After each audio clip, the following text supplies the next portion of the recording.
श्रीमद् भागवत महापुराण की।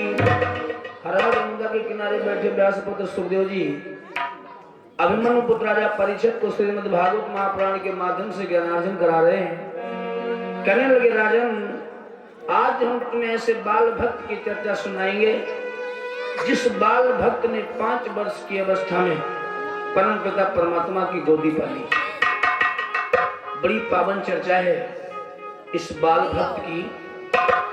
सुखदेव जी ने कहा, राजन जिस समय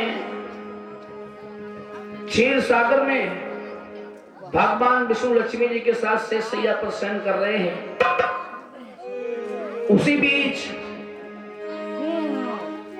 माया के लिए ब्रह्म का आदेश होता है। आदेश क्या होता है? अरे आदेश माया ने तय गुण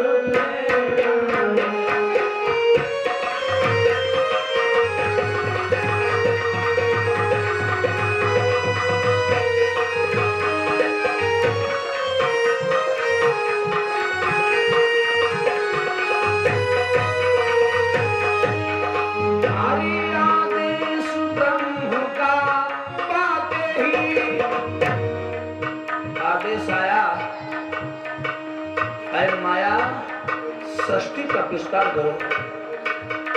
जो ऐसा आदेश माया को मिला, माया ने देर नहीं की, विस्तार शुरू करती है माया।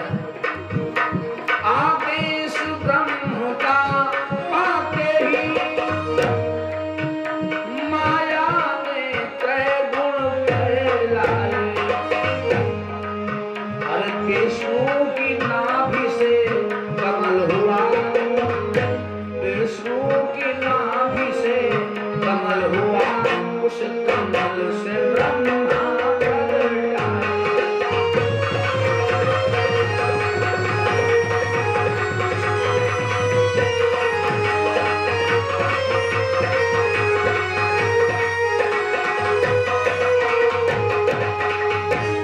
सबसे पहले भगवान विष्णु की नाभि से कमल होता है, उस कमल से ब्रह्मा जी का प्रादुर्भाव हुआ। कमल से ब्रह्मा जी का प्रादुर्भाव हुआ। ब्रह्मा जी ने समय को पाके दाएं पैर के अंगूठे से मन को उपजाया और बाएं पैर के अंगूठे से शत्रुपा को संकेत किया, तुम दोनों मिलकर सृष्टि का विस्तार करो। मनु शत्रुपा से सृष्टि का विस्तार होता है। मनु जी ने समय समय पर शत्रुपा से 5 संतानें उपजाई। 5 संतानें, 2 पुत्र और 3 पुत्रियां। उत्तानपाद और प्रियव्रत ये 2 बेटे रहे। आकुति, देवहूति और प्रसूति ये 3 बेटियां। मनु जी ने समय समय पर इन सब के विवाह किए। मनु जी ने समय समय पर इन सब के विवाह किए।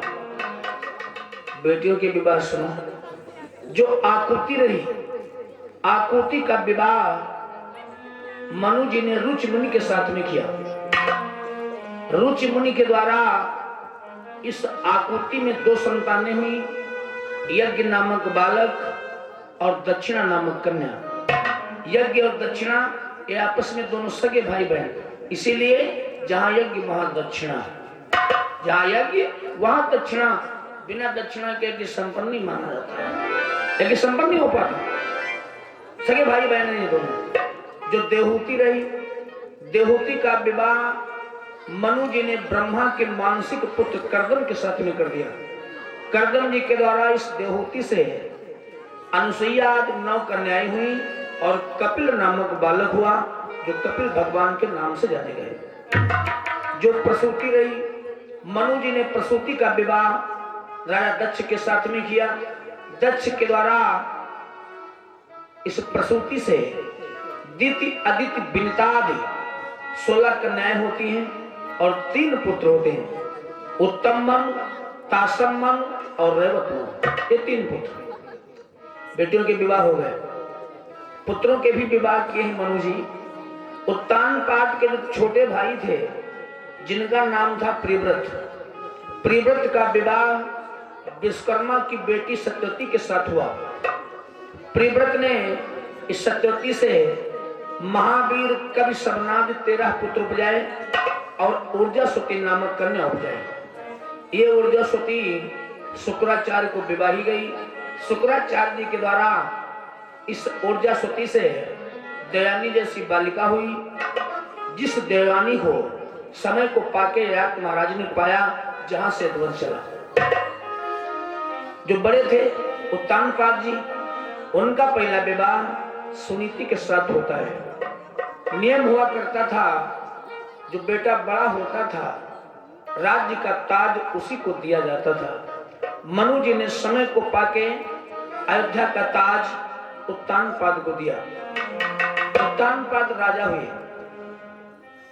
राजा हुए, किसी चीज की कमी नहीं, धन के कोठार, रक्षा में सेनानी, सलाह के लिए मंत्री और सेवा में सुनीति जैसी पतिव्रता रानी। बड़ी पतिव्रता देवी थी, अपने जीवन का सारा समय अपने पति के चरणों में व्यतीत करने वाली रही। यदि चाहती तो 4 पैर से नीचे पैर न उतारती, क्योंकि इसके पास में एक नहीं कई दासियां थी। आखिर पटरानी थी भाई, सेवा में इसके पास कई दासियां थी। चाहती तो 4 पैर से नीचे पैर नहीं उतारती, लेकिन वाले सुनीति जैसा नाम वैसे इसके गुण रहे। पति के जो भी कार्य होते थे, सारे कार्य सुनीति अपने हाथों करती थी। पति के लिए भोजन अपने हाथों पकाती थी, पति को भोजन अपने हाथों कराती थी, पति का आसन अपने हाथों लगाती थी, पति की सेवा अपने हाथों करती थी। बड़ी पतिव्रता देवी रही। उत्तानपाद के साथ इस सुनीति को काफी समय व्यतीत हुआ। हर तरह से चैनी है, फिर भी लेकिन है। प्रकृति का कुछ नियम है, हम आप संसार में नजर डालें। आज ये संसार में कोई न सुखी है, किसी न किसी बात से हर कोई दुखी है। जिसके पास में धन है तो संतानें नहीं, संतानें हैं तो धन नहीं। धन संतानें दोनों को लड़का शराबी निकल गया, बप्पा देख देख मरे जा रहे हैं, ये तो सब बर्बाद किए दे रहा है। ये लड़का भी सही निकला तो खुद शुगर पेशेंट हो गए, टैबलेट पर टैबलेट, मिठाई देख रहे हैं लेकिन खा नहीं सकते, परहेजी जिंदगी जी जा रही है। कहने का तात्पर्य परमात्मा किसी को सर्व सुख नहीं देता है। उत्तानपाद और सुनीति के घर हर तरह से चैनी है, फिर भी लेकिन है। काफी समय हो आया, इनसे कोई संतान नहीं हुई। दुनिया वाले ताने सुनाने लगे हैं। कोई उत्तानपाद को निर्बल कह रहा है, तो कोई सुनीति को बांझ बता रहा है, एक दिन की बात, जब सुनीति से ताने सुने नहीं गए, जानते क्या करती देवी? जब उसके स्वामी राजमहल में आए तो बड़े प्रेम से आसन पर बैठाती है। आसन पर बैठाने के बाद भोजन आदि की व्यवस्था कराती है। भोजन आदि कराने के बाद बैठ जाती देवी चरणों में। यहां से माताओं बहनों को सीख लेनी चाहिए, जब भी कोई दुख भरी बात आप लोगों को अपने घर में करनी हो, तो यदि कहीं पतिदेव बाहर से घर आए हैं तो पहले उनको बैठाओ, प्यासे हो तो पानी पिलाओ, भूख लगी हो तो भोजन कराओ। उसके बाद उनसे अपनी संकट घड़ी पेश करो। पता लगा बेचारे